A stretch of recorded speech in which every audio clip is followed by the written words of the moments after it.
Buongiorno. How's it going, everybody? Oh, fuck. I need to get out here. Excellent. Shit. Excellent mic placement there, I bud. rubbed it all over, and now I gotta adjust the mic. Oh, no. There's hair on my microphone, too. That's gross, dude. That was a good start. Yeah. Welcome, everybody, to episode... I forgot to do last week's episode. Also, I was gonna... actually, quick announcement. I'm gonna be switching the dates for the podcast. I'm gonna be putting them out on Mondays instead of Fridays now. And then I'm gonna have my just whatever videos, either gear demos and stuff like that, out on Fridays instead. Because that way... Because what I used to do is... I used to record the episodes of the podcast a day before I released them. And just with my new schedule and everything that's been going on, it's been super fucked to do that during the weekdays the day before. So like this way here, I'll have the weekends off, and then I can do it on Sunday and then have it out for Monday and not have to be, do it whenever I'm super tired and exhausted or whatever.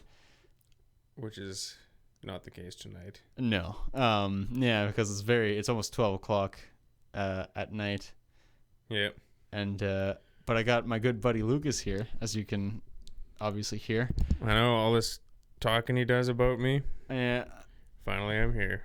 Although we did one before, it was like through the magic of technology. Yes, we did over Discord, which is nice. Also, apologies, I didn't really set the mics up properly for this. That's okay. I'm just gonna yell once in a while, so don't crank the volume, but yeah, gotta keep you on your toes. It's gonna be a very dynamic podcast episode. Also, we don't have pop filters. I usually have a pop filter, but I don't have two. So yeah. So there you go. What? You were talking about your schedule. You kind of went off on a tangent about your new schedule for recording things. Yes, that's right. Yeah. That's about it, though. That's just I wanted to announce that. Yeah. That's why there's no episode last week. Well, technically, yesterday, whenever we're recording this, because we're recording this on Saturday, technically. It is. Yeah, for now. Yeah. For the next, 6 minutes. Yeah. I think this is going to be a good episode. Yep. Chock full of good stuff. Well, you got questions, comments? Do I got questions? Requests? Concerns, yeah. Like gas prices are too high. That's a number. That's a big concern. It is. Yeah. Remember whenever it went down to $70? $70 a liter? Wasn't it at one point? $70 a liter. Yeah. Bro. Did it not? You mean cents? Oh, is that? That's what I meant. Oh my god. Yes. 70 cents. I remember being a kid and it was high 80s. Really? Yeah. But no, in the 90s. Because remember whenever COVID started and then there was that huge fucking... It was Russia and Saudi Arabia were getting lippy with each other, and they just dumped oil into the market and and drove prices way down. Yeah. Yeah, that was cool. Yeah. And then now we're paying way too much money for gas. Gas of line. I forget what it was when I was living in Alberta. The gas companies did an anniversary thing, so they did the gas prices from 50 years before. Oh, really? And I forget, it was something like 30 cents a liter. I forget what it was. It was crazy. I filled my car up. My car, a 2014 Chevy Cruze, was running on fumes. I was almost out of, running on empty. And I filled my car up for $27. Oh my God. Full. That's awesome. Yeah. God. It was a good day. Yeah, I can imagine. Holy shit. Wow. Yeah. That's what I was going to say earlier. Wow, now I came back now. No, it's exciting because this is the first time I get to have a guest on here, in person. Well, except for Alexia, my girlfriend. That was the only... the first guest. Yeah. This is the second guest. In person? In person, yeah. So far I've had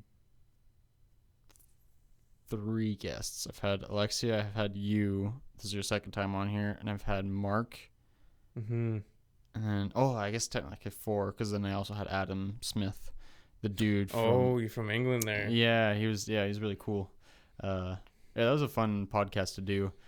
The only thing that I don't like about doing the podcast or like doing an interview over Discord or like whatever other service is the fact that like it's too easy to kind of like cut the person you're talking to off by accident, whereas like in person you can like just look over at them and see like, oh, like this person looks like they have an idea that they want to say or something like that. Like you're looking at me right now, like you're saying. Yeah, you can just both start talking at the same time. Yeah, it's great. Yeah, totally. What's the time difference between here and England? It's something like 5 or 6 hours, maybe. I think so. Well, no, I think it was more because like I remember we did for like the time that we did it at. It was like 11:30 in the morning here, and then for him it was like 5 or 6 o'clock in the afternoon. I think that's what he said. Yeah, it'd be about 6 hours. Yeah, so that's pretty wild. Like, yeah. Well, that's across the pond, bud. Yeah. As they say. Mm-hmm. In his neck of the woods. Yeah, that was a cool podcast, hearing him. Yeah. I really like the one that I had with Mark, too. There was a lot of good laughs on that one. Yeah, there's a lot of good funny stories on that, for sure. Yeah. That was the Awake Nightmares or something? Yeah, have fun with the Awake Nightmares. Yeah, it was a good episode. Go watch that if you haven't. I think, because I think I have a bunch of new subscribers. Because I'm up to 70 subscribers now, I think. Yeah. Yeah. You're probably at like 30 something back then. That was a few months ago. Yeah. This year, was that? Yeah. Yeah, I think so. Yeah, no, I mean that's mostly thanks to the fucking ghost horse video. Yeah. More than anything. So huge thank you to everybody who subscribed and who stuck around after watching that video.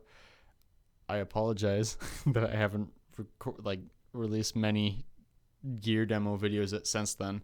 I've been mostly like uploading this and other shit that no one wants to watch.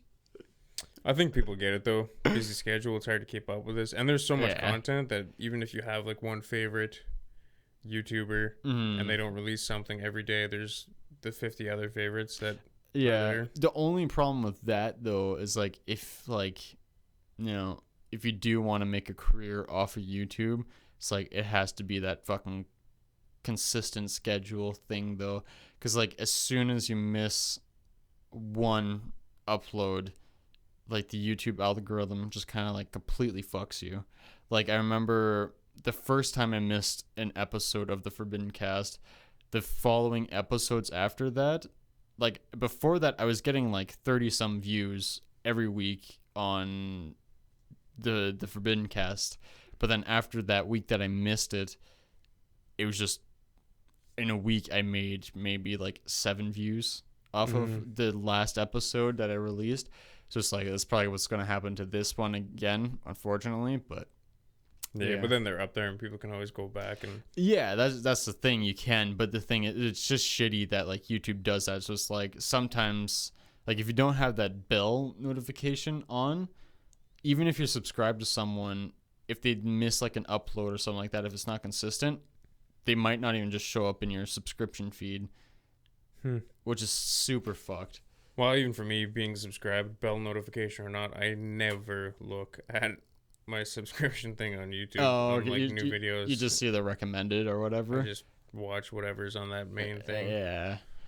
I like to watch because there's always a lot of shit in my recommended for some reason. I mean, I guess it's probably because like I watch like a lot of like animations on YouTube and stuff like that. So it's like I always get like the just short, stupid, not even funny like 30-second like anime edits that like have like some really lame meme connected to it. It's just like there's a lot of that in my subscription feed, which sucks. Not in my subscription feed, just in my recommended. Oh yeah. Yeah, so it's just like it's kind of lame. Yeah. Yeah, anyways, you want to talk about something music wise or music wise? We got a lot of Get Fiddles in here. Get Fiddles? I do. I do indeed. How many? How many? Let's fucking count. I don't know. 1, 4, 6, 8, 10, 12, 14. And then, including a base, we're at 16 there. Are there any others in a case anywhere? There shouldn't be. No, there isn't. I think they're all out right now. Oh, yeah. So 16? Oh, and then there's one up at my parents' place, my King V. Oh, okay, but that's not here in the room. No, I was talking about. Oh, gotcha. Yeah. So 16? Yeah. A couple are mine, but... Yeah. Yeah. Yeah, and there's always more that I want to add to the collection. Yeah, it never ends, bud. I know. I know I've mentioned it before, but there's the Epiphone SG, the Muse one there that we were looking at today at the Long McQuaid. Yeah, and the Alex Lifeson one. Yeah, those two there are definitely ones. There's actually, did you see that Slash came out with some new signatures too? I heard something about that. Yeah. Paying the closest attention. Mm-hmm. I mean, like, Slash has been such, like, super related to Gibson and Epiphone for so long that it's like, whenever just a new release, it's just kind of like, it's another Slash signature, so no one really cares that much. I think, anyways. Except for the Slash fans. Yeah, exactly. But I mean, just infuriated. Yeah. A sea of people. They're lighting the torches and grabbing their Les Pauls. Yeah, fuck. But there is one of the new signatures from Slash. It's the Appetite for Destruction, the Appetite Burst one. It kind of looks like Kirk Hammett's Greenie Les Paul, but yeah, I like that one a lot. Like, not the Greenie, but the Appetite Burst one. I like that one a lot. It looks really good. Out of all of his new signatures from Epiphone, like that one's definitely my favorite. Yeah. Might check out the specs on that one. Yeah, the only thing is like, I mean, I like to have tons of variety with my guitars. So, like, I mean, I like to be able to have... Like, from guitar to guitar, or within one guitar, there's a whole bunch of stuff? Yeah, like, within one guitar. Like, I mean, even, like, my Les Paul that I own, like, I like being able to have, you know, like, the push-pull pots for the different coils and everything like that. Whereas, like, I think the Slash signature is just literally just 2 humbuckers with the 2 volumes, 2 tones, and then the 3-way. And that's it. Which is, I mean, that's fine, you know. Yeah, if it ain't broke. Yeah, exactly. But I mean, I personally like to be able to at least have like the coil splits and, you know, like the carved heel joint and stuff like that. Because I don't think they're carved. Maybe not. I don't know. Like, there's a huge block on that. Yeah. But I mean, I usually use this thing for rhythms anyways. I'm talking about my Les Paul. Custom Pro Silver Burst. Yeah. I do love this guitar a lot, though. So much. It fits in really well with my 2 Brennan Small signatures. Yeah. It's the closest thing to a Thunder Horse you have. Yeah. Yeah. How many of your guitars do the split coil thing? Quite a few actually. The Jackson doesn't do it. That one there? Yeah. No, that one doesn't. The Chapman does? Chapman, well, it has, like, it's a 5-way switch. Oh, so okay. So you don't have to mess with any of the knobs. Yeah, it's all in the switch. Yeah, exactly. But, like, the thing is with this one, it's not like a full just single coil. What it is like it's either humbucker or like humbucker. Like that one there's, I think that position 2 is like humbucker with a single coil. It's a bridge humbucker, neck single coil. Yeah, that's how. Middle's both humbuckers. Mm-hmm. And then position 4 is neck humbucker, a single on the bridge. Yeah, exactly. And then 5 is just neck. Yeah.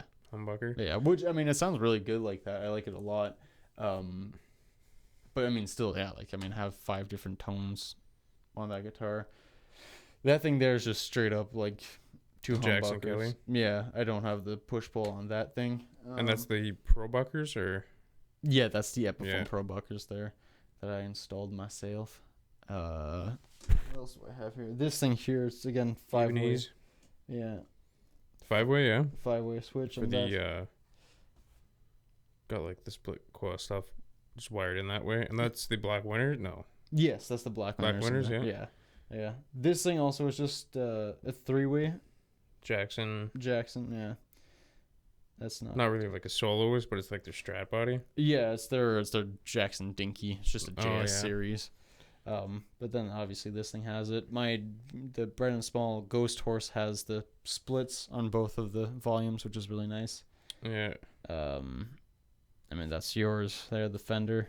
But I mean, has got a 5-way as well. It's all single coil. Sounds good though. Like, I love those pickups in there. What about this LTD with the 27 frets there? Yeah, it's that one there also does have the split coil, but it's cool because the neck pickup it looks like a single coil, but it's a hot rails, so it's actually a humbucker, but like in a single coil form. Mm-hmm. So that's pretty cool. But you can split the volume, and then it turns it into a single coil anyway. So nice. Yeah. Same that Misha. The Misha 7-string, that one there only has a 5-way switch, but what's cool about it is that if the tone pot is down, like, because it has the push pull, if it's down, then the entire thing is just kind of like bypassed. But as soon as you pull out the tone switch, it's engaged. So like you actually have a working tone knob. Yeah. So that's pretty cool. And then the Snow Falcon has a coil split as well as a kill switch on the tone, which is pretty cool. Yeah. Neat. Tons and tons of variety with my getters. What are the body woods? Because I know there's, I guess, the Chapman's ebony, right? For like the fretboard? Yeah. Yeah. And then with Ghost Horse is ebony? It's ebony as well, yeah. And then you got the phenolic for the Snow Falcon. Yeah. And then there's rosewood and Jatoba. Yeah, I think that's... And maple. Yeah, I think that's pretty much it. I got the roasted maple and the Misha there. Yeah. So, I mean, that's pretty nice. Yeah, it is. Now, I don't really know about body woods. There's definitely a lot of mahogany in there, but... Yeah, like, I think the two Bread and Small signatures are both mahogany. I know the Chapman is mahogany for sure. I mean, my Jackson Rhodes is probably like a basswood, like a cheaper kind of wood, I feel. I'm not too sure what the LTD is. It's hard to tell. Same thing with the Misha. I'm not too sure. I feel like this is also mahogany. That make the most sense to me. For that Silver Burst Les Paul, yeah. Yeah, I guess I gotta say that. Yeah, a lot of everybody other than me is here. Yeah, jeez. Yeah. So there's that. You were mentioning yesterday that you wanted to talk about like favorite lyrics and like that. How about like we'll go into that because I like that topic a lot. That's really cool. Mm-hmm. But I think we should go into like favorite albums and then favorite songs off of that album, and then we could talk about the lyrics related to it. Maybe.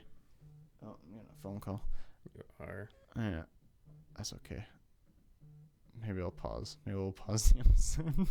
The magic of technology. Yeah, whatever. Take the call. Yeah. Hello? I found a stray kitty. Can I take him home? No. No. He needs a home. Oh my No, god, we doesn't. need to keep this. I hope that this is getting recorded. But I want a kitty. That's okay. We don't need. We already have one. I need another one. No. Stupid. What if he dies out here? It's your fault. That's okay. It's probably the cat's fault. You're really okay with that? He probably stepped on glass because there's a bunch of broken glass where he was running. Well, I mean, if he's a stray cat, then he's already used to it. He's a tough boy. Well, that cat probably broke the glass. I don't want him to be hurt. I want him to be happy and loved like Mook. That's okay. Are you sure we can't have another kitty? Yes. That reminds me of a funny story, actually. That's okay. I had some buddies. They took a cat, and then another cat had 8 kittens. So it's a lesson for all the people out there. You're almost home? Bye-bye.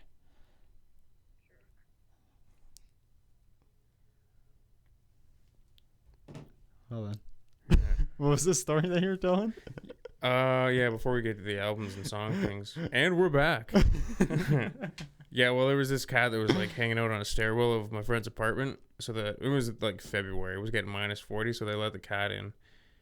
And this cat just, whatever, hung out for a few weeks because it's winter, and then the cat stuck around. But it turns out the cat was pregnant, and the cat had 8 kittens. Surprise. Holy fuck. Yeah. Huh. 8 kittens. I forget most of their names. One's Brain. Brain was super smart. I actually trained Brain to hunt flies. Oh, really? Because when Brain was a kitten, they named him Brain because he was the smartest out of all, just out of all the kittens. Yeah, just really clever. So I would pick Brain up as a kid and like fit in one hand, and I would just hold him up and like face him towards flies. And then he would see something moving, and then I would just like keep pointing Brain at these flies. And then the bigger that he got, the like I started holding him with 2 hands, so like the front paws were on my like one hand, and the hind paws were in the other, and just holding him up. And then eventually he started like swatting at the flies, and then a couple of years later I was hanging out with them, and I didn't think anything of it. It was like Brain totally just like pounced on those flies. And my friend was like, yeah, that's you taught him that. Remember, you used to hold him up and point him at the flies? He just like he goes after flies now, and I'm like, that's so awesome. Totally unintentional, just me being kind of an idiot, like just playing with the cat. Check this out, cat. Yeah, what's that? That's awesome. Is that thing moving? And then the cat's like, yeah, that thing is moving. We're gonna do something about that. Yeah. And then there was another one called Smudge. There was like the runt of the litter, and she had a gray spot right in the middle of her forehead. The rest of her was white, so she got called Smudge. Almost kept that cat. That cat might, I don't know, maybe didn't get enough oxygen right away or whatever, but that cat had a perpetual look of fear in its eyes. Oh, Jesus. Just looked scared at all times. It was kind of funny. Yeah. Huh. I was telling you earlier that like it must be really nice to be a cat. It depends. Yeah, I mean like if you're like a home-owned cat, it must be a very privileged life. Yeah, it could be. I mean, unless you come from like one of those families that like, your little brother like just likes to throw rocks at the cat until it stops moving.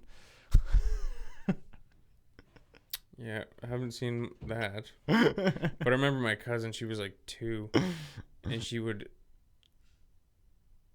grab the cat and just walk around hugging the cat. The cat was like upside down.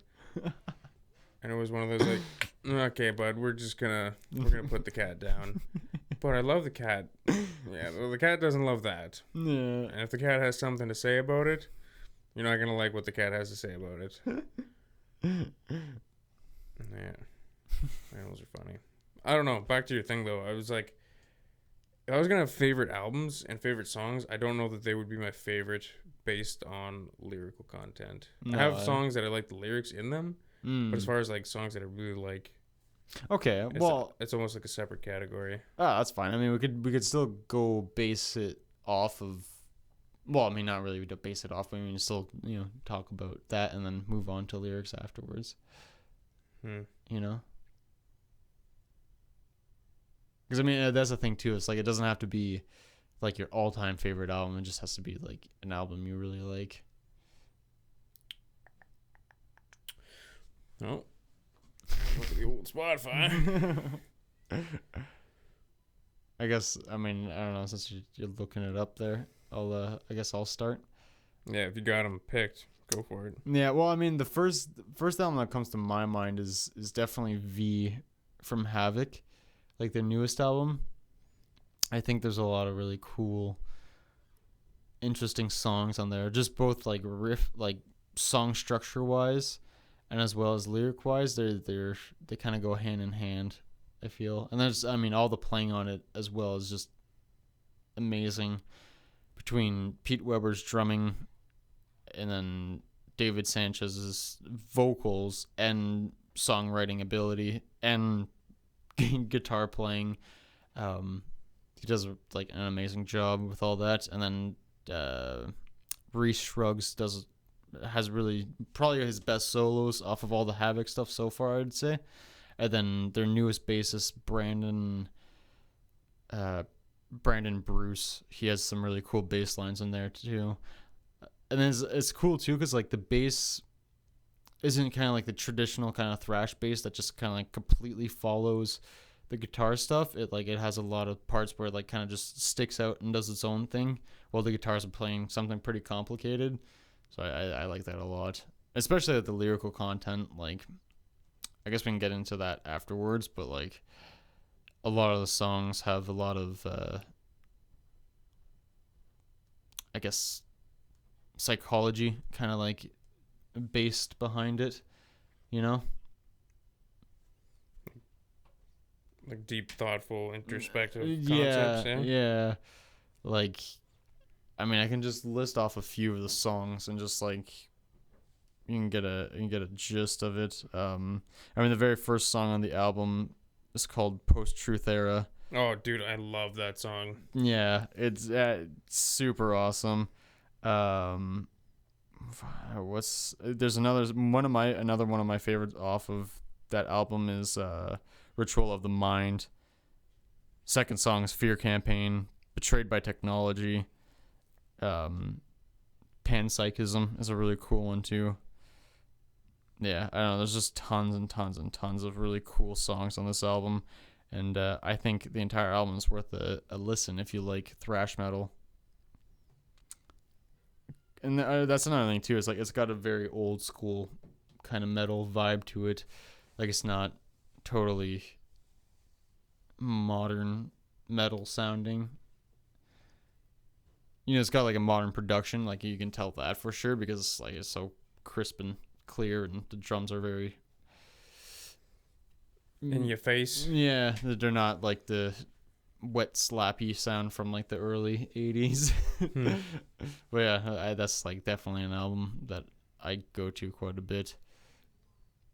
Obviously there's a lot more albums that like I like to go to, but like that one there's just one of my all-time favorites. Like it's probably like Havoc's Master of Puppets, if I'd say. Yeah. Bold statements. Yeah. I should give the rest of the album more of a listen because I don't make it much past the first song. Oh yeah. It's just so good. Yeah. Yeah, it's catchy, and it's also just the lyrics are really cool. Pack a wallop. Pack a wallop? Yeah. Pack a punch. Oh yeah. Yeah, that would. Yep. Yeah. Every time you got me on, bud, I'll throw a new word at you. Well, a pretty metal one for me would be Music for the Recently Deceased by I Killed the Prom Queen. Remember that in high school was like one that I really, really dug. Okay. And yeah, the whole style is like just great. I mean,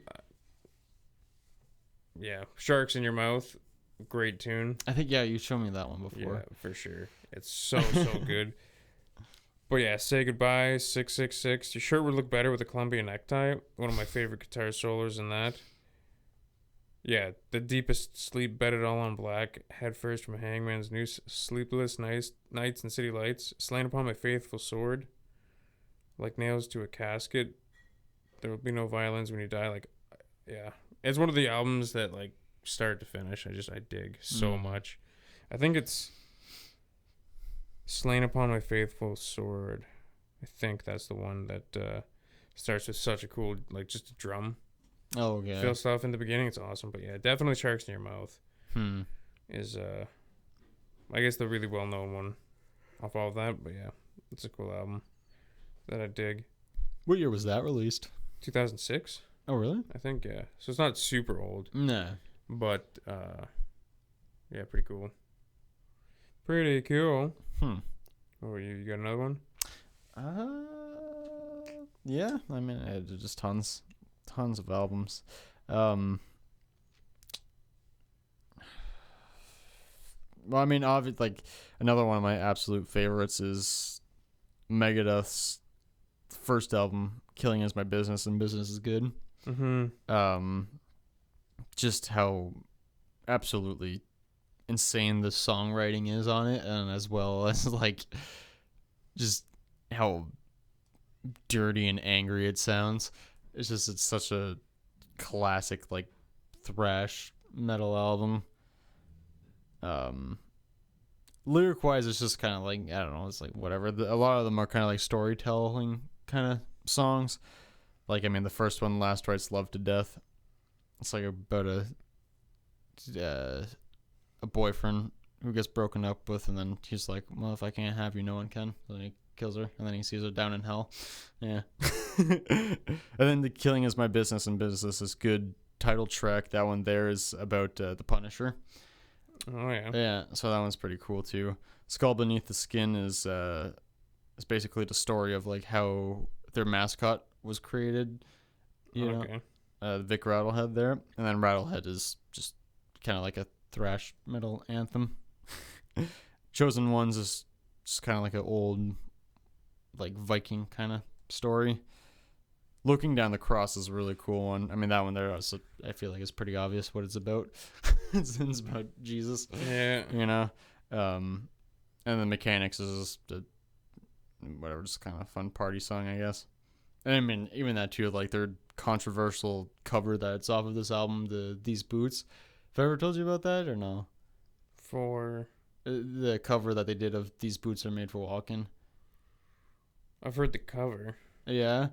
Because, like, what happened is, like, there's some versions of the album, like the 2004, I think, remastered version of the album.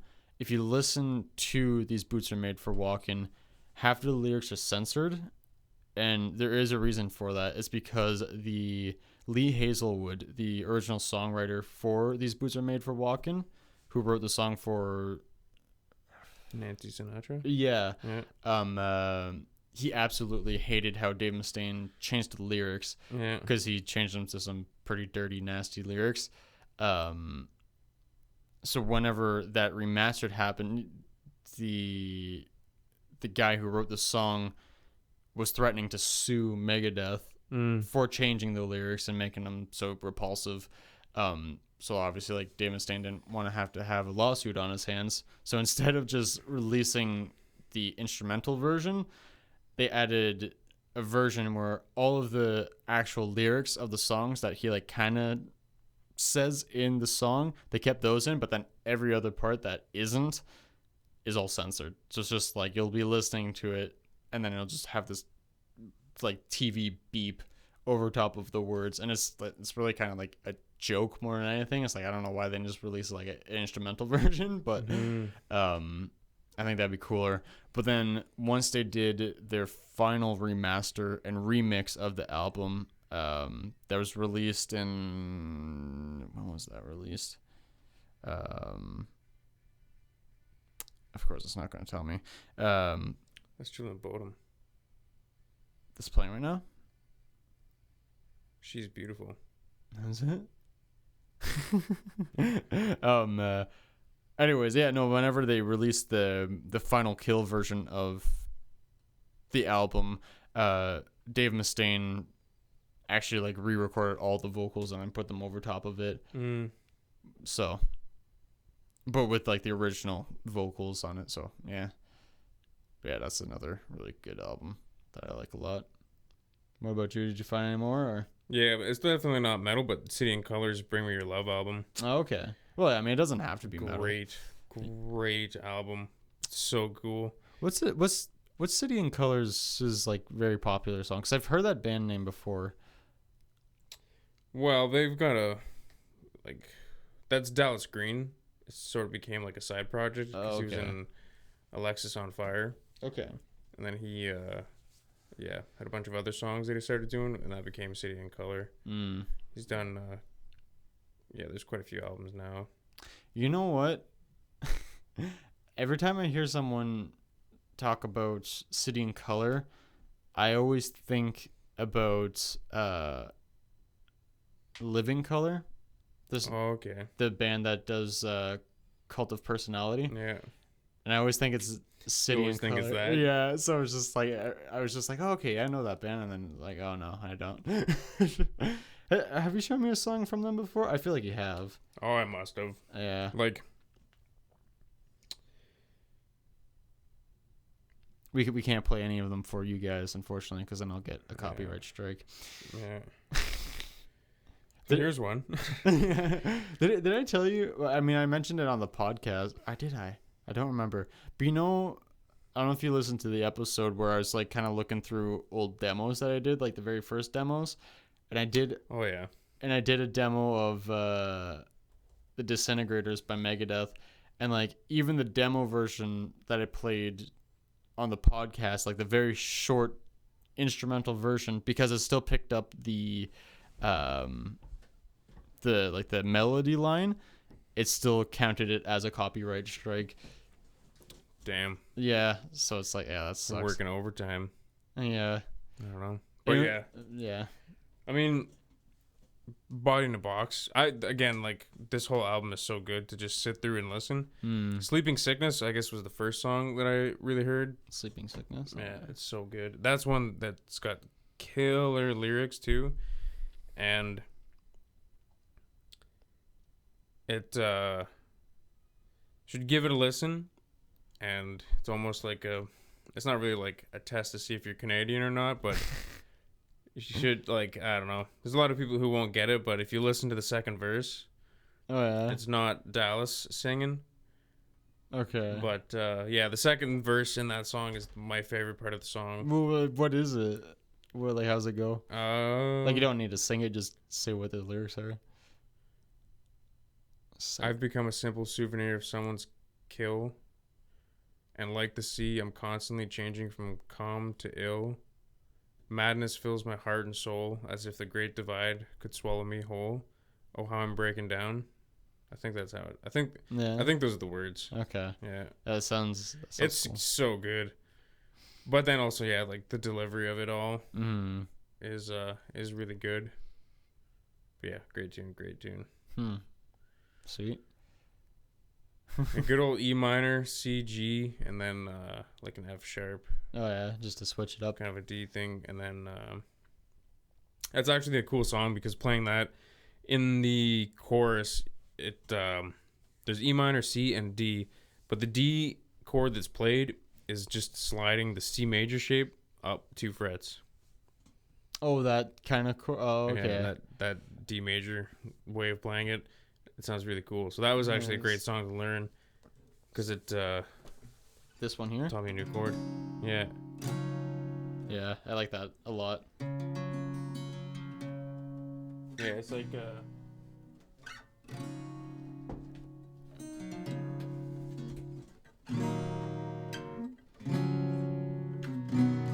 I don't know if this is how he plays it or not, but I play...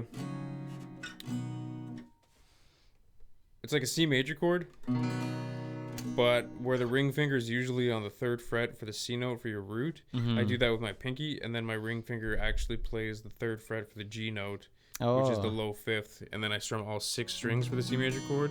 Oh, okay. And you get that low 5th with the rest of the chords, really nice. And then if you slide that up 2 frets, you're still getting that low 5th in there for that D chord, but then you're getting like an open E and an open G ringing out in there.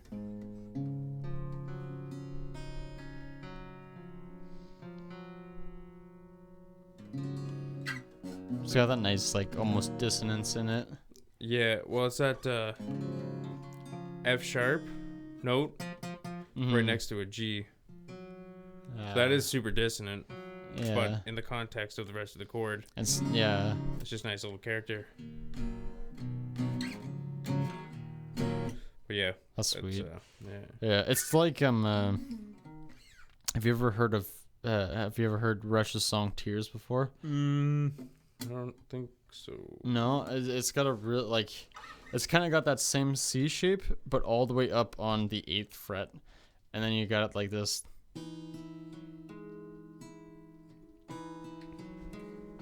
So it's like a weird F kind of a chord. Yeah. Thing going on.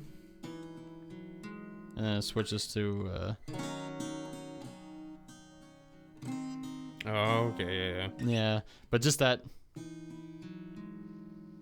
It's like just super like depressing sounding immediately. See, I hear that and I get more of a thoughtful vibe than depressing. Oh, really? Yeah. Huh. I guess it's like in the context of the song. Yeah. Yeah. But super cool, nonetheless. All right, you want to talk lyrics? Yeah, I mean, I kind of did because that. Yeah. Well, even actually, Body in a Box, off that "Bring Me Your Love" album. It. I don't know. I might have to fact check myself on this, but the thing that's cool with lyrics is you can listen to them and interpret them kind of in your own way. Yeah, exactly. Like But, it's based off your own perspective, you know. Yeah, but even "Body in a Box," it. The first verse is like, there's a funeral procession on the highway. Traffic screeches to a halt.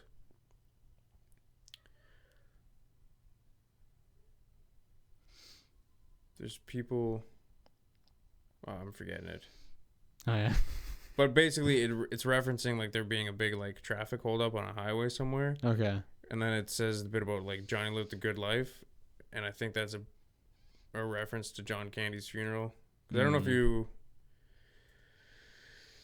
can think of like who John Candy is, because he was pretty big in the 80s in a whole bunch of movies. Like, I don't know if you ever seen The Great Outdoors.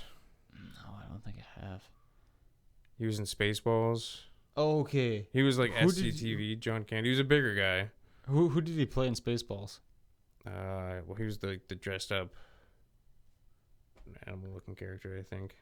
Oh, okay, like the Chewbacca Yeah. or whatever. Have you ever seen Uncle Buck? Yes. Okay. Yeah. Yeah, he's Uncle Buck. Okay. Yeah. Okay. Yeah. Oh, and he died. Yeah. Well, when he died, they actually I think it was like the LA freeway, one of the highways they shut down for his funeral procession. Oh, really? Which is crazy because you think Yeah. about that city and how busy that is, and for them to do something like that, it's like, somebody who meant a lot to a lot of Yeah. people. Jeez. But yeah, yeah. Wow. So that's kind of cool, and Mhm. yeah, it's just a cool little reference like that. Yeah. But even the song itself is there's a bit in it about we celebrate the life of the dead. It's like a man has his best party. Yeah, what is it? A man has his best party only after he's died, something like that. No. Okay. Yeah. Yeah, we gather around to pay our respects while their souls are still searching for the light. Yeah, it's like a man's best party only happens when he dies. Yeah. Yeah, it's a great tune. It's really cool. He's like capoed on the second fret, and he's doing like a G, D, E minor, and C. So it's like technically the song's in like the key of A. Okay. And then there's a lot of really cool harmonica breaks. Okay. And the more into it you go, like there's this really cool like organ sound that just that kind of comes pops in here and there with a little bit of flavor, and it's great. That's like one of the songs that I would love to do with a full band one day, just to have that like organ part in there. It just sounds so cool. There's this little like doo doo doo doo. It's like every time that comes in the song, it's just like, yeah. It's probably not like my favorite part of the song, but I think it might be my favorite part of the song. Yeah. Shit. Yeah. That actually reminded me. Whenever we were talking about this man's greatest party is when he's dead or whatever. They kind of remind me of a lyric off of a Beatles tune, because I think it's John Lennon singing. I forget what song it is now. Maybe is it Girl? Might be Girl. I know it's off of Rubber Souls. That's all I know. But there's a lyric that's kind of like the same thing where he says like, they say that like, fuck, I'm just gonna look it up because it's gonna drive me insane. I'm not gonna be able to quote it properly. It's gonna drive me insane. People are gonna be mad at me. Yeah. No. Girl off Rubber Soul. Yeah. John Lennon singing. I think so. I'm pretty sure. Is there anybody gonna listen? That's it. This is Brandon's speed reading. Yeah. Yeah. Was she told when she was young the pain would lead to pleasure? Did she understand it when they said that a man must break his back to earn his day of leisure? Sorry. Will she believe it when he's dead? Yeah. And it's mostly just the man breaking his back for his day of leisure. Yeah. She can believe when she's dead. That's like the profound part for you. That's where my brain went to whenever you mentioned that. Oh, yeah. Yeah. Man, working too hard, and he dies because that's how his life is. Because that's how our lives are. Yep. Work too hard and enjoy retirement for a few years, and then you die. It's great. It's a good system. Yeah. It's a good system we got going. Yeah, I don't know, though. I think there's some people where they put their 30, 40 years in, and all they know is working. So when they quit and they have nothing but that free time after a couple of years, I think the body gives up maybe. I'm not a doctor. I'm not a psychologist, but I've heard a lot of people talk about just the old boys where they... And then also the thing, too, when they retire, it's like if you start just drinking every day because, you know what, I'm retired, I don't need to do anything, I'm just going to drink every day. Like, yeah, it's going to take a toll. That's super good for you. Yeah. After a lifetime of probably hard drinking. Yeah. Smoking and God knows what else. Pouring and just living the dream. Yeah. Jeez. Yeah. I don't know. I think there's like... I'd say that there's some lyrics that are profound. But then there's some lyrics that I enjoy just because they tell a good story. Like there's a song, Bring Me the Horizon... Deep Blue, I think, is the album. There's a song called A Lot Like Vegas. Okay. And there's just one line in it. And it says, it's not a party if it happens every night. That's good. I like that. And that just was such a thought-provoking line to hear in a song. Yeah. And just, it got me thinking, it's not a party if it happens every night. So if you're just doing, that every single day, like, what's special about it? Exactly. Yeah, exactly. But then there's, like, the songs that, like, tell really cool stories, like... One of my favorites, sorry to cut you off, that, like, tells a really cool story is, I mentioned it on the podcast before, but Black Swan by Tupperware Remix Party featuring Dan Avidan. Fucking... such a great story, and like the music fits it super well as well. I like that one a lot. Yeah, lately the newest tune that I've been really digging is Pretty Pimpin' by Kurt Vile. Yes, you showed me that. It was good. Yeah. That one, it's just the guitar part's awesome. Just the chords, and it's like they're kind of like he's, doing the chords, but he's adding like open strings and hammer-ons, and it's really like, cool how he's adding putting like a fresh take on a simple enough chord progression. And that song, it just speaks to you. Yeah, well, there's a lot of stuff like I told you before. Like, I honestly, like, thinking about it, it's almost like the character in the story has either gone through enough of like a change that they don't recognize themselves anymore, because that's kind of a big part where they say, like, who's this person blocking the bathroom sink or bathroom mirror, and then it's like, oh, silly me, it's just me. But then the other like spin on it too is like, again, like, this is just like a personal sort of interpretation on it, but it's like that could be like Alzheimer's, where it's just like you totally forget, which is pretty dark. It gets dark fast if you think that, but but I love the part, and it's like there's a little bit of humor thrown in there, where the part later on in the song is like, who's this stupid clown blocking the bathroom sink, and just how he says he's wearing all my clothes, and I gotta say he's pretty pimping, or whatever. And it's like, I don't know, it's kind of like humorous a little bit. Yeah, but yeah, just a great, really catchy tune. Really dig that one. Yeah. Cool. Yeah.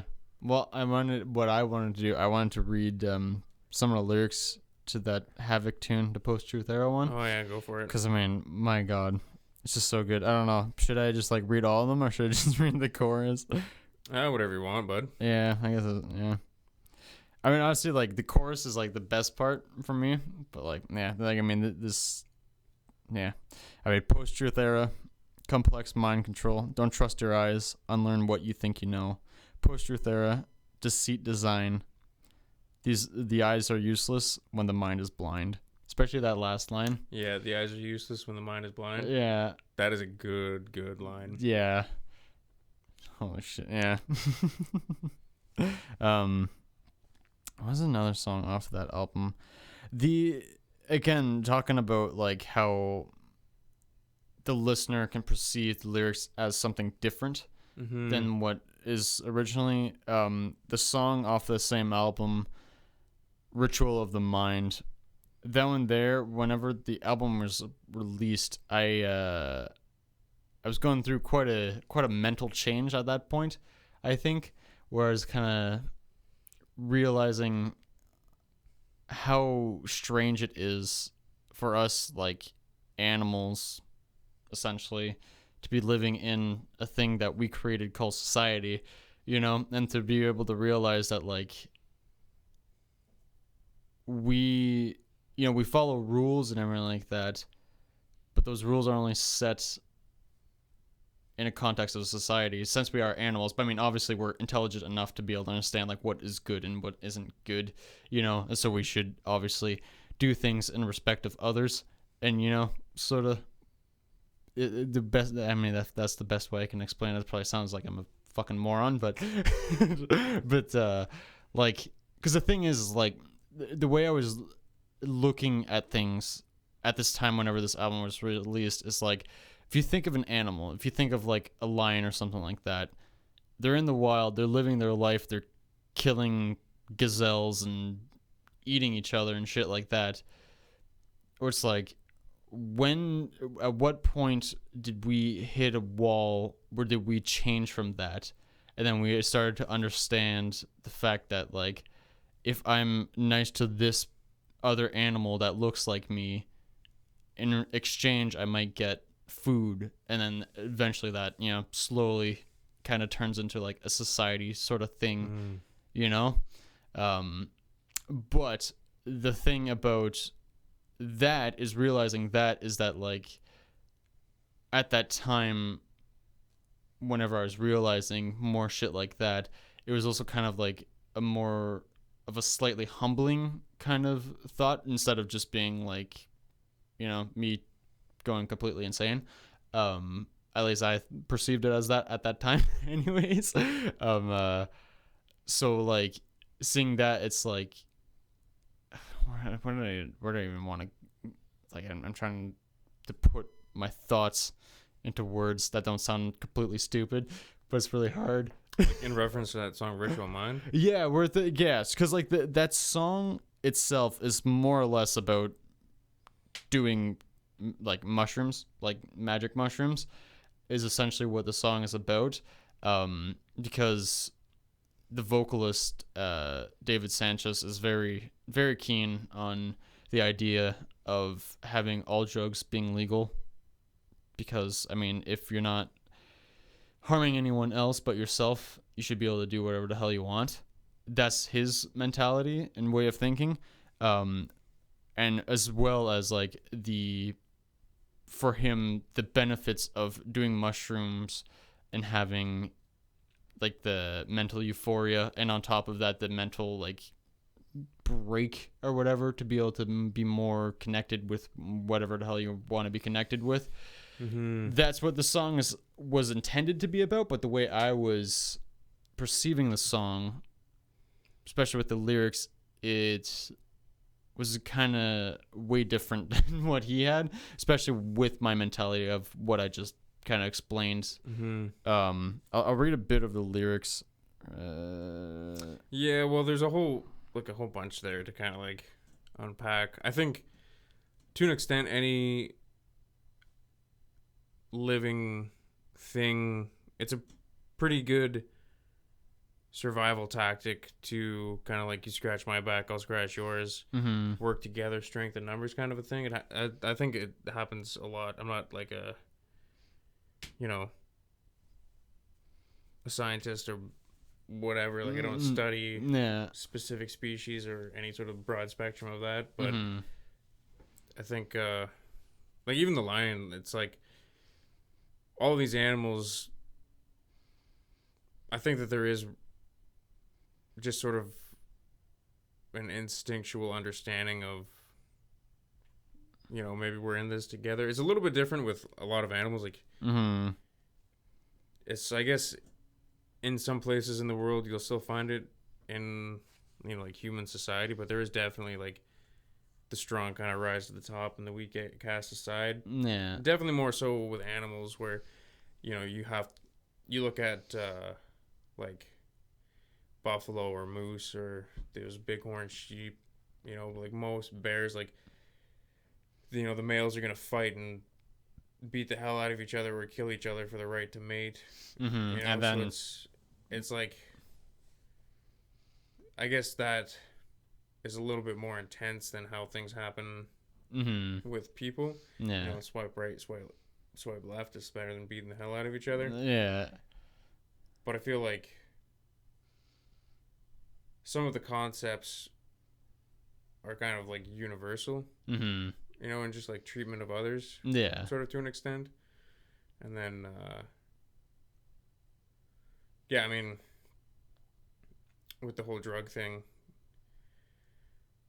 that's kind of like a can of worms in and of itself.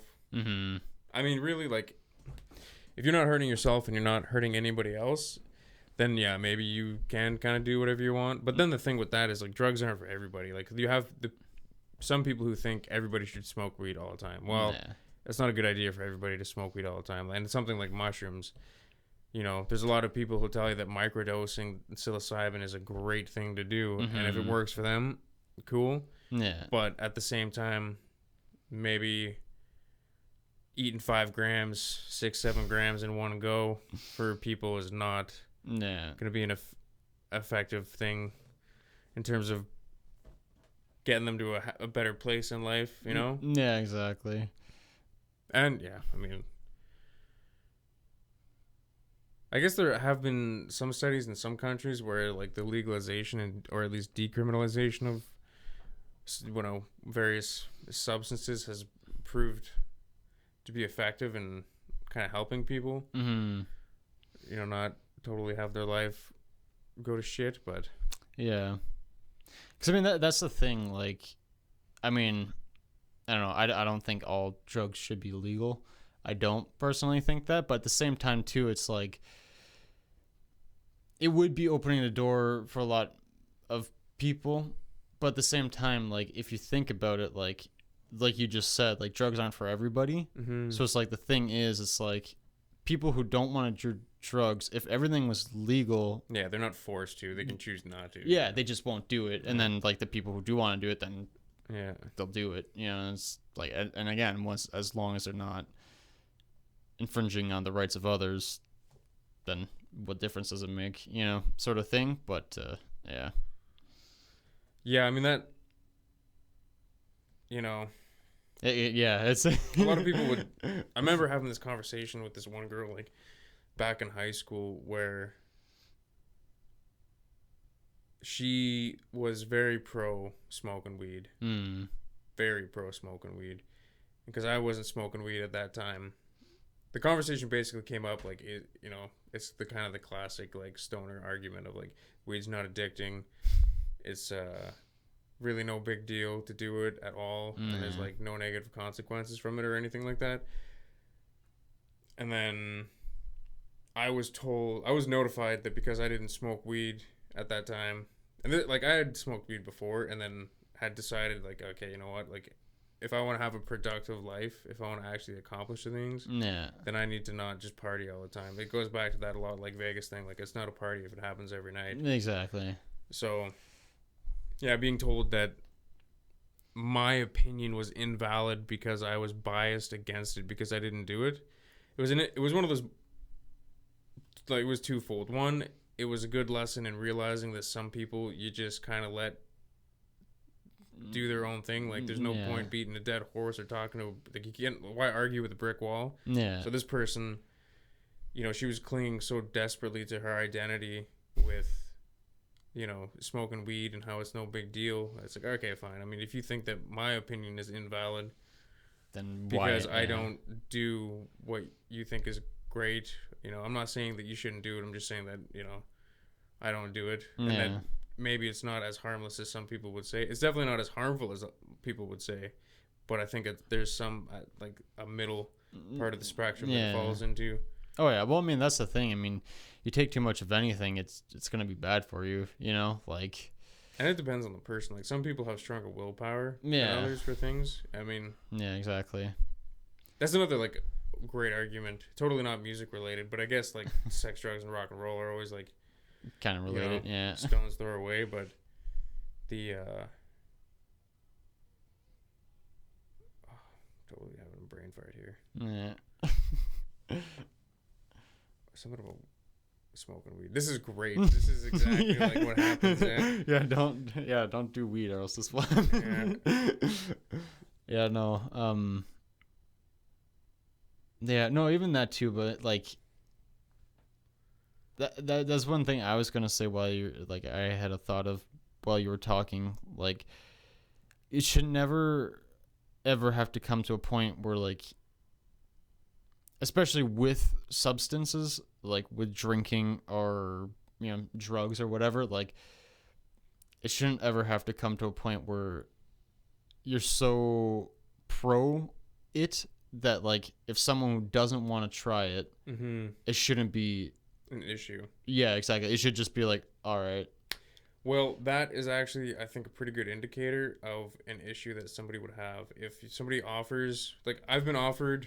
I remember we were doing sound setup when I was living on Vancouver Island, and it was in like an area called Duncan or something, just outside of Victoria. Yeah.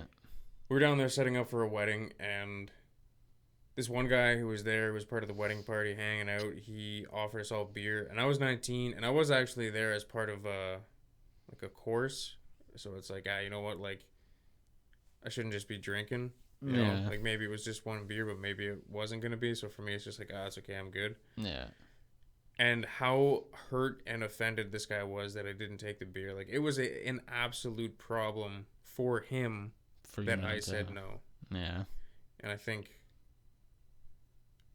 you know, I may not know exactly the whole story there, but just seeing that reaction from some people is definitely, it's an interesting thing. Like, whatever it means, it's an interesting thing to see. Like, definitely I found in high school, you know, maybe it is just like a clinging to some sort of identity or wanting to be accepted by a certain group of people kind of a thing, but like, definitely the peer pressure aspect. Whereas the older I got, the more people I hung out with, the more people are like, yeah, do whatever you want, don't do whatever you want, it's no big deal. Yeah. Which is pretty much the way it should be. It's nice to see that. Yeah.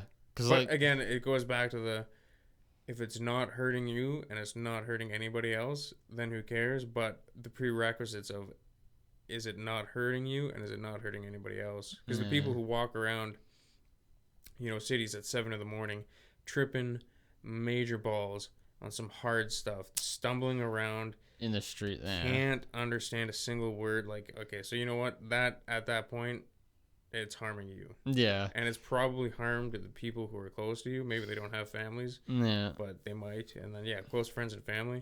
We're kind of like getting into the whole deep topic of probably like the opioid epidemic or whatever. But I mean, that's fine. Fuck it. But it's like, you know what? Like, things in, you know, acceptable amounts, I guess. But then, like, you know what? Oh, that's the thing that I was going to say earlier was like the people who argue about you know, and I guess this is just an opinion, but the people who are like adamantly against the notion that like marijuana is a gateway drug, like, not impossible. Marijuana is not a gateway drug.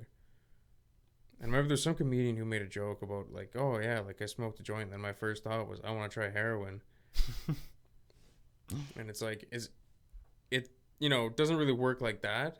Mm-hmm. But from what I've seen, it's like you smoke weed once, and then all of a sudden you're smoking weed a bunch of times, and then being stoned every day becomes your normal, and then you want to try something else just to feel like you're high again. So now you're into like something else, and it just keeps going and keeps going and keeps going and keeps going. Yeah. And the next thing you know, you're like 15 years down the road, and you're just a total like blow fiend. Yeah. Which maybe not for a lot of people, but yeah, because I mean that's, I mean the way I would perceive it, like I mean the thing about drugs is like, if it's not like a pharmaceutical drug that's like isn't supposed to just make, you know, some sort of pain go away. If it's just like, if you're using it recreationally, that's the word. Like I mean, just like alcohol, you know, like.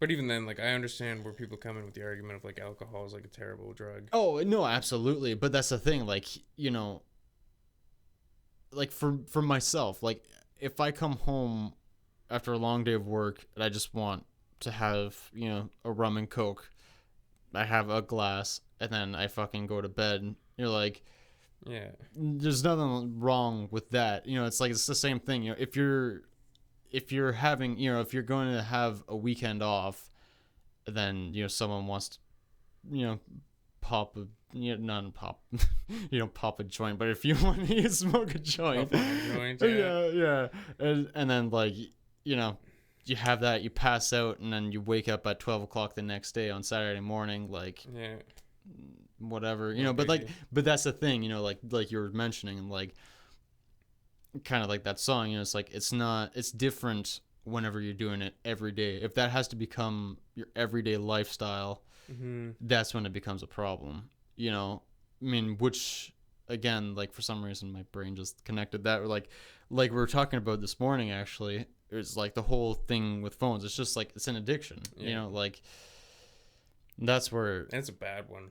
Phones, oh my, oh yeah, like the poison of social media. Yes. Like you hear all these people like Elon Musk talking about Neuralink and all these things where it's like, oh yeah, we're gonna get all this stuff in our heads. It's like, no thank you. You know, people can do what's gonna, you know, que sera, sera. What will be, but you know. Yeah, like, I don't know. Addiction is a horrible thing that, I don't know. Like, I mean, honestly, I feel like, you know, this might be a controversial opinion, but like, I feel like addiction is still more deadly than fucking COVID is, you know? Holy Pandora's box just got kicked wide open. Yeah. Well, like maybe, you know, in like, not in the statistics that, like, you know, how quickly it's killed people. Well, you know, technically, if you wanted to look at all the statistics of, you know, like COVID's only been around since, like, you know, the end of 2019. Yeah. Well, probably before, since, you know, it was probably fitting in a lot somewhere. Yeah. But, you know, whatever. Pandora's box is open. It's all coming out. Yeah. But if you hear crinkling, it's the tinfoil hats going on. But yeah, I mean, you look at addiction and how many people it's killed in the history of our species versus like this new thing that's killed people. Like, yeah, definitely way more people have died from addiction. Yeah. And then, yeah, you know what? There's been a ton of things highlighted in the past year and a half that it's depressing and terrifying that there's certain things that have been highlighted that are not being addressed at all. Like, again, the opioid crisis. Like, yeah, that's a huge problem that we really need to be working on, but it gets completely overshadowed by COVID. And you know what? Not that new diseases aren't going to be an issue, because they're going to be an issue, but at the same time, like, I can see why it doesn't get much attention, because it's such a long-term, ongoing process to try to fix on such a wide, massive scale. It's not like, you know, okay, the flu shot, everybody just get your flu shot, and it's like, boom, done. You know, when you start dealing with addiction, it's like just the traumas of life. Yeah, it's just a complete mental It's a huge thing. You know, you can't just slap a yeah. Band-Aid on that. Yeah, no, it was kind of like we were talking on the phone one morning, and you had mentioned you had saw like a post on Facebook or something like that about like a kid who had died from COVID. Mm-hmm. And like, there's a few articles. Yeah, but like you're saying that you're reading some of the comments, and then someone said something that was like kind of like against COVID, saying like whatever, you know, it's like it's, you know, it's gonna happen, you know, that people died, and someone had replied to that comment and being like, you're a horrible fucking person, you know, whatever. And you know, you had brought up the argument where it's like, yes, obviously it's horrible that someone died from it, but at the same time you had mentioned, it's like, why is no one like talking about the mental health and depression shit going on? And you had mentioned like how many like teenagers and like young adults have killed themselves today because, you know, they're just life. Yeah, you know, maybe being shut in because of the pandemic. Yeah, you know what, I'd like and you know what, anybody who's upset about this, you know, I've got kind of a busy schedule, but you know, it's like discussions are important to have. Yeah, but I 100% will say that point where, okay, so this many people have died from COVID. Well, there's been a lot of people who have killed themselves. Yeah, you and know, that's like, it's the reason that I say that is because there seems, and again, in most of the media that we have force fed to us is like COVID, and there's all of these other issues that are being overshadowed, and you know, it feels like kind of ignored. Where like, you know, maybe we could still be trying to do some stuff to help other. Yeah, the thing is too is that, and I'm not saying that there's not things that are being done. Like, there's still all of like the helplines, the social workers. There is a lot of things being done. I'm not saying like nothing's. Yeah, but there could be more. Yeah, or we could continue putting like a solid effort in. Yeah, no, but one of the things too is like, if I'm not mistaken, one of the symptoms of COVID is great. Now my brain forgot exactly where I was going with this, but anyways, one of the symptoms of COVID was depression.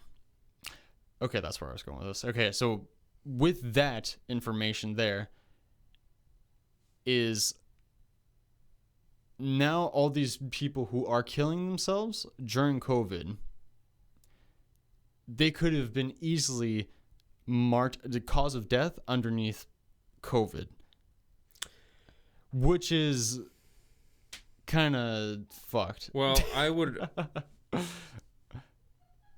because that's ask for. I would think there would be a distinction made between depression being a symptom of COVID and depression being a side effect due to the lockdowns and lack of social interactions with other people. Because we are on, like, again, there's far ends of the spectrum where people are like lone wolves and they are very antisocial. Yeah. But you also, for the most part, we are social creatures. So I would, again, I'm not a doctor, I'm not an expert on anything. I'm just some schmuck who plays a bit of guitar.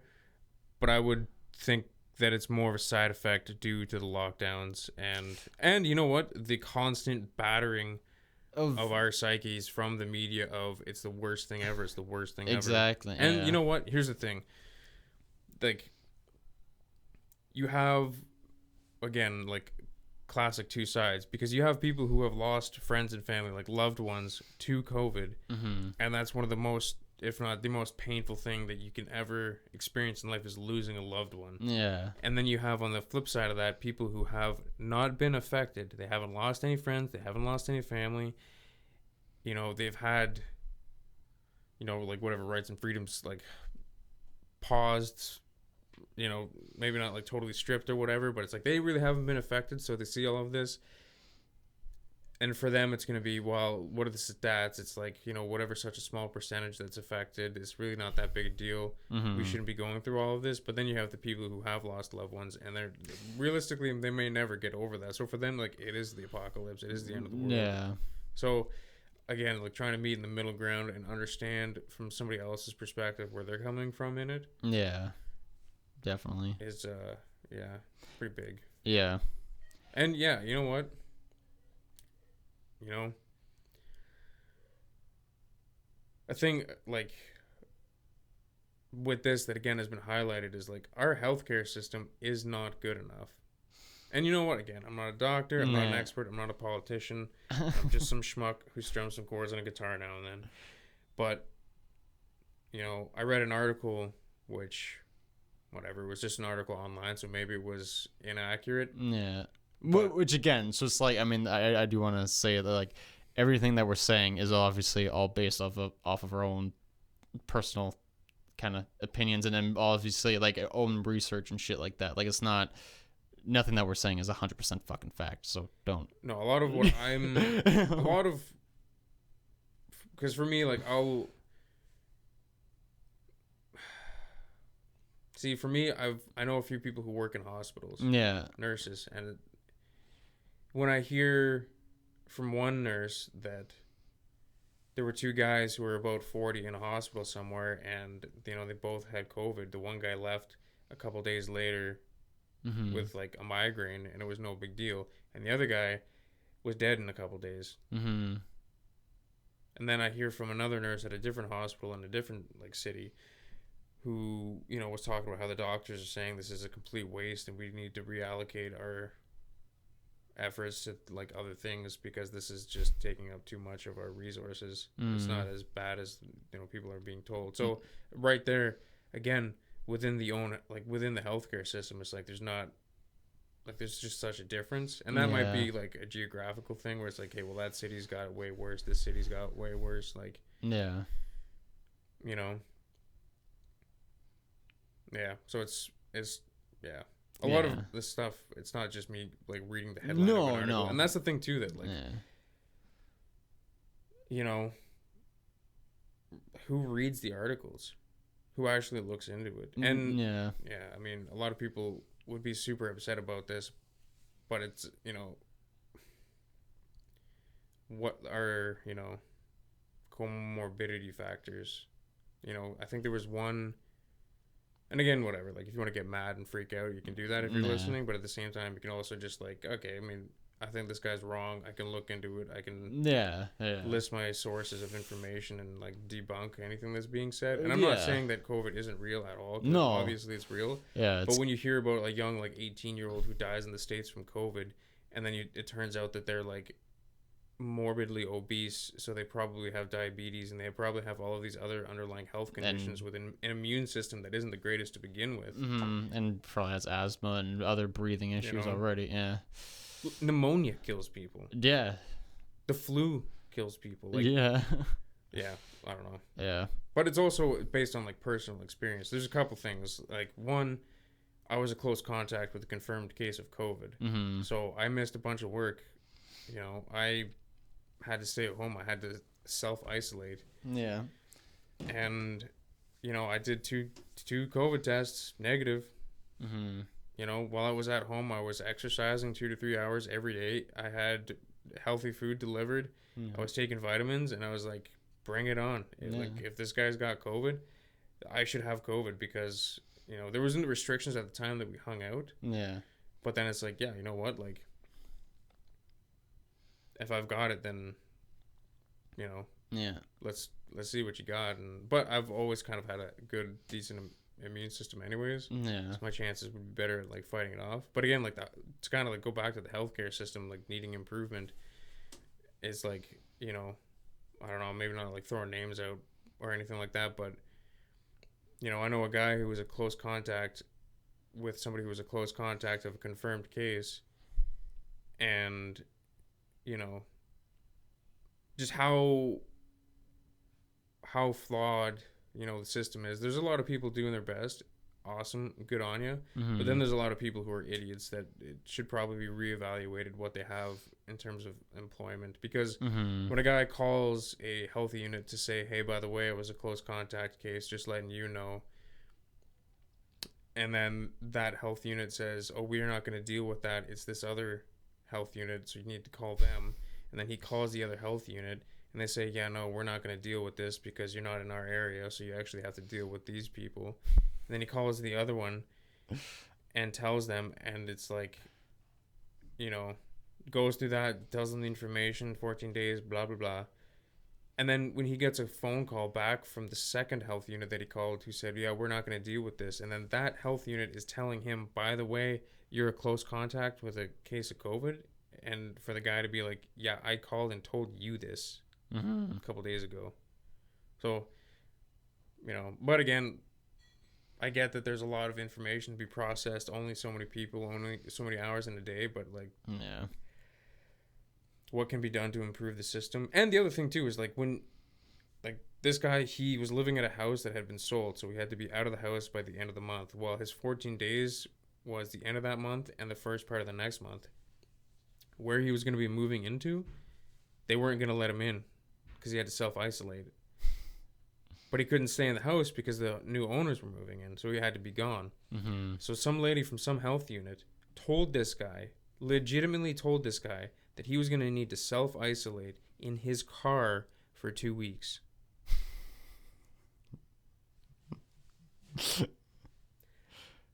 Yeah. Not to get all fired up, but I have a big problem with that being legitimately suggested medical advice. Like, oh, you're gonna have to live in your car for 2 weeks. Yeah. Make sure you crack your window to get fresh air. Like, do you have people to bring you meals? Like,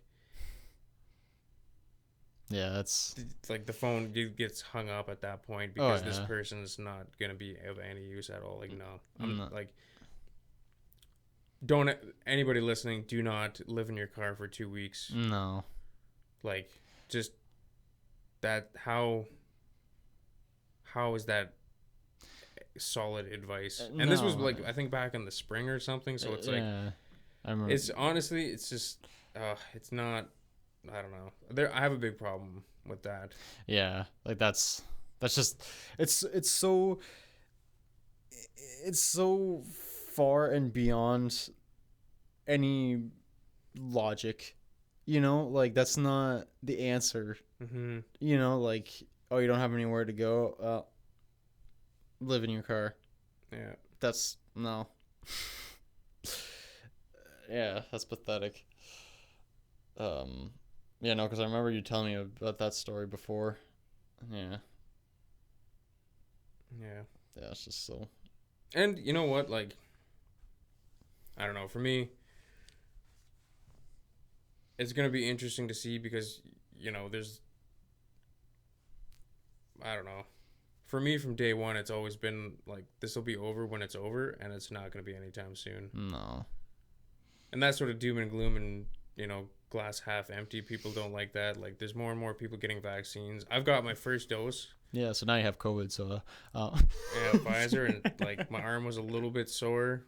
I've had like occasional little headaches, but like, you know, whatever. Yeah, because even that too, like, it's I don't know, like I've heard people say they've taken their shots and then have to take like 4 days off work because they feel extremely ill, or like their arm just isn't even working after taking their shots. That's probably after they get their second dose. Apparently the second dose is real bad. Yeah, but I think Moderna is the one that like really comes in with a donkey kick to you. Yeah, but you know. Yeah, I mean, that's the thing too. It's like, for everybody who's against taking the vaccine, it's like, well, I mean, you know, it's all just. You know what the thing is, with anybody who's like super against this vaccine, like, are they against every other vaccine that's because if they're legitimately from day one 100% have never been vaccinated, they're against all vaccines, okay, there's a little bit more credibility to like that stance. And then if people are like, you know, I don't know this, like, this is a new thing, I don't trust it, it's like, well, these aren't super brand spanking new. Like, they didn't just start trying to develop these a year ago. It's been like years in the work where they're like mixing and matching and messing around with these kinds of things in labs, different places around the world. It's not like, Yeah. they're not inventing the wheel kind of a thing. Yeah, because I mean, even that too, like, I mean, this isn't this like a form, like COVID is a form of SARS, is it not? Wow, what coronavirus, some sort of thing is like it's like the category, and there's a whole bunch of stuff. Yeah. So I mean, like, even if they've been working on like a vaccine for something else, it might be something similar. Kind of yeah, exactly. Else, yeah. So I but again, I'm not a doctor. I'm not an expert. Yeah. Well, I mean, luckily I am. So. Well, there we go. Thank Google. Yeah.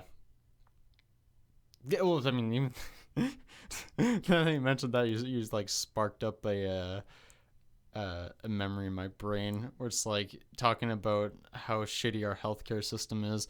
I still remember one time I had to go to the hospital. I don't know exactly. I can't remember what was wrong with me, but I remember going into the not the emerge room, but the waiting room to be able to go see my doctor. And then we get into the doctor's office, my mom says hi to the doctor and everything, which I sit down onto the thing, and then she asks me what's wrong. And then she takes a look at whatever was wrong with me.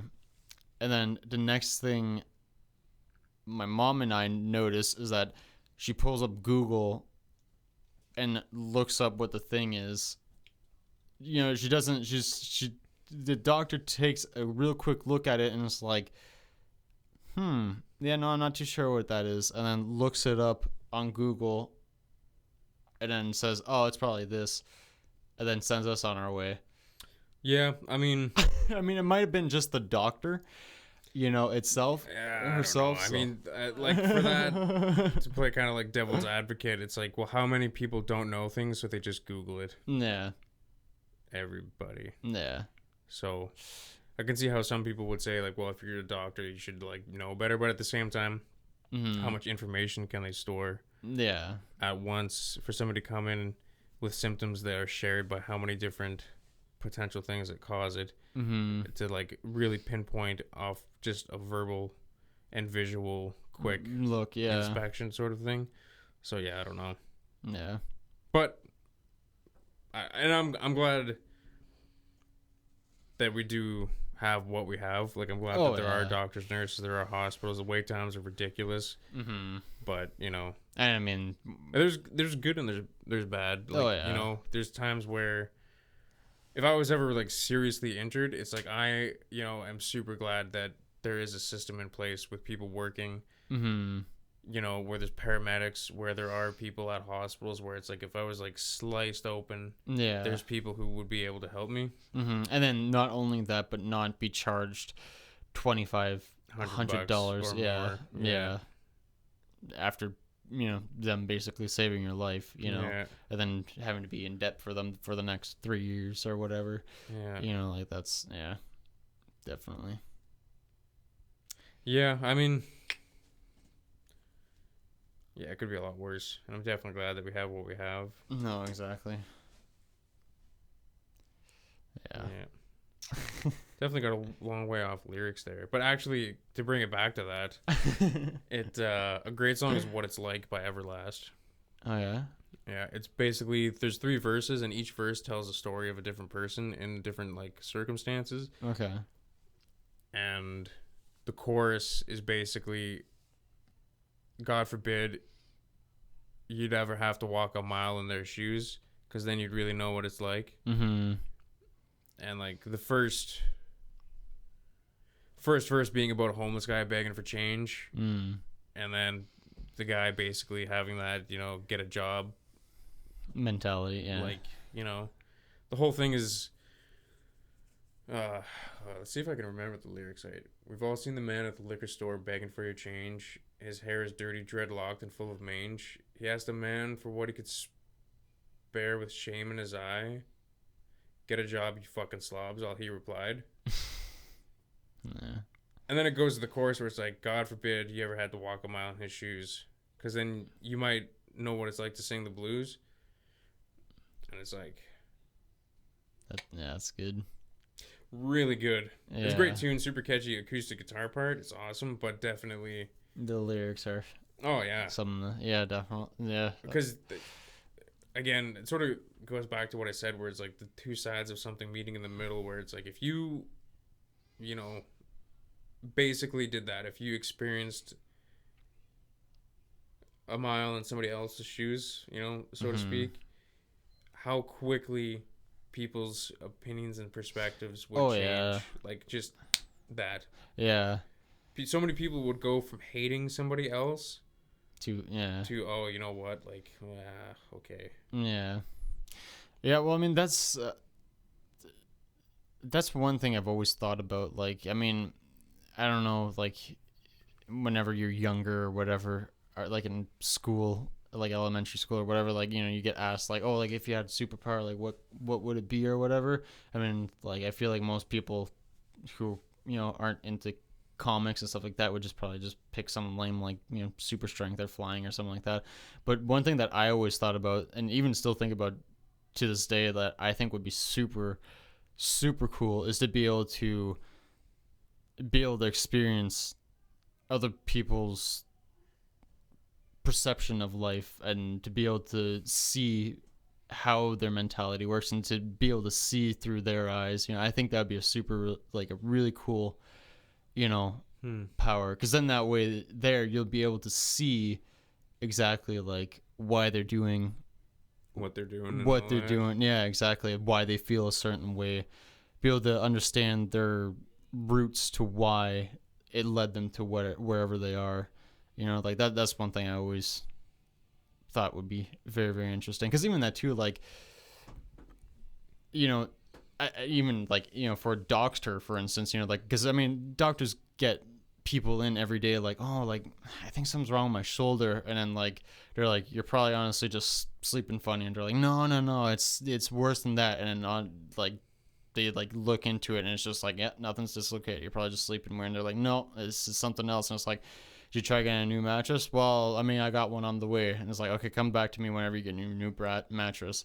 They come back and it's like, yeah, I've been sleeping fine, my shoulder feels fine, I don't know what happened, like, I mean, shit like that has happened. So it's like, if you're able to have that power and be able to see, like, okay, yeah, this idiot's shoulder isn't hurting that bad as he's saying it is, I had a girlfriend who was trying to get into medical school. Well, at least wanted to go to medical school, and she was listening to a lot of like audiobooks on like from like real neurosurgeons and stuff like that.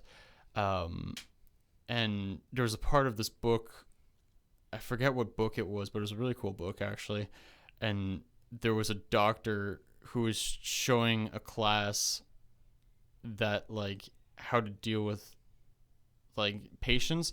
So it's like the one patient was saying, what was it? Yeah, she was saying she was having like a nasal issue, and the doctor had asked her, okay, like what would you rate your pain as? And she was like 100% 10, like it hurts too much, like I can't even breathe out of it.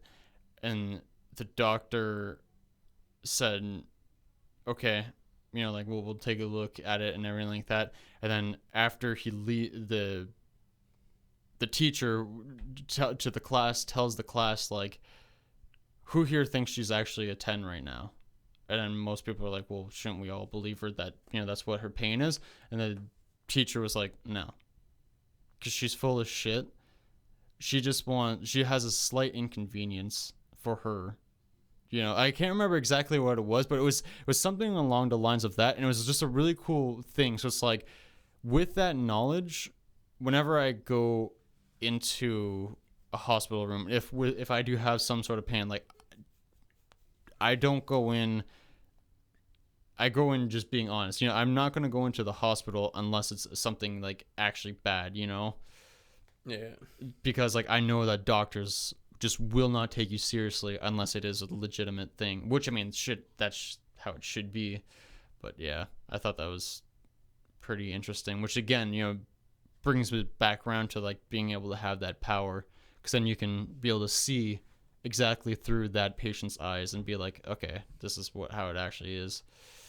That depends though, because if you were seeing it from their perspective, would you have their bias? Because to that lady, she could think it's a 10. She might not just be faking it to get help sooner. Because then if you see it from their perspective, then it's like, oh yeah, no, this is a 10. Versus it being like, yeah, well, but I mean, like, but then it's also like, how much it could be a 10 to that individual. Yeah, because there's, you know, like that's the one guy, the story about how there was this young guy doing tree work, and he told the foreman, he's like, oh, I gotta go sit in the truck. I'm like, well, what's wrong? He's like, I got swass. What do you mean swass? I got sweaty ass. I gotta go lie down in the truck. What? Like, no. yeah. That, you know, so I don't know. That's there's that. Yeah. And then it, you know, it all depends. Like I showed you the picture of my eye. Yeah. When, you know, I got stung, you know, real bad last year, and that totally put me out. Yeah. For like, you know, the rest of the day, and then the next day, and then so it was like Friday it happened. And then Saturday, Sunday, Monday, I was like, okay, feeling better, not limping around. It's kind of like maybe a little bit, it's not really that graphic, but it was one of those bald-faced hornets, the white and black ones. It stung me right on my balls 4 times. Yeah, that sucks. But talk about a 10. Yeah. Blinding pain. Like, my peripheral vision was, like, darkening. It was crazy. It hurt so much. That's honestly probably the most physical... intense pain that I've ever like experienced. And then this year I got stung again right in the eyebrow, I think a couple times. I got stung on the back of my one arm a bit, but my eye got so swollen that I couldn't even open it. But it didn't hurt. It was just like when you go to the dentist and there's that freezing in your gum, and it's like numb. It's like, oh, my eye's a little bit numb. It's super warm. Like we get ice on it, it'll bring the swelling down. Like sure enough, it like you know, got better. But looking at me, people would be like, yeah, dude, that's not good at all. Yeah. It's like, yeah, it doesn't hurt though, so I'm good. So then there's the flip side of, you know, it's like, you know, the full, again, spectrum of one being like, this is a 10. It's the worst thing ever. And then there's other stuff where it's like, yeah, no, this is definitely like pretty bad. Like, no, I'm fine. Yeah. But, you know, that's where you just kind of got to be honest. No, exactly. Yeah. Mostly with yourself in life. Yeah. Well, on that's that a good tidbit of wisdom there for you. Yeah. I think listeners. How long is this podcast? Oh wow. What time is it now? 1:29. Yeah, 1:29. So yeah, we've been talking for an hour and 30 minutes. 5 minutes, something like that. Yeah. All right. Well, thank you everybody for listening. Yeah. I hope you enjoy this episode. I mean, it's way different than the typical episodes of only being a half an hour and not too much interesting conversation. At least this time it's was actually an interesting conversation. At least I hope. There was a lot of conversation. We'll leave it to you to. Yeah, well, that'll be up to you to decide. Like, comment, and subscribe. Yeah. All right. Bye, everybody. Lucas, do you have any last words of wisdom? Well, I thought I said the last word of wisdom. Don't lie to yourself or something, whatever I said was. Yeah, something gay. Okay, yeah. Hey, bud. What? You don't That's like not very PC. Oh, goodness. We have to open up the second Pandora's box. Yeah, you're getting deplatformed. Bye, everybody.